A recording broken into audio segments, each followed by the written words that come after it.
Thank you for tuning into Jent Tech. Please like and subscribe. Today I would like to show you an introduction guide on how to make a God folder on Windows 11.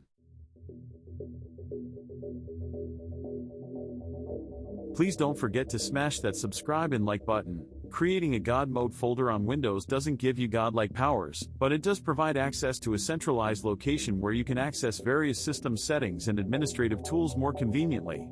This God mode folder is a hidden feature in Windows, and it allows users to access a wide range of system settings and controls from a single location. Here's how to create a God mode folder. Right-click on your desktop or any folder location.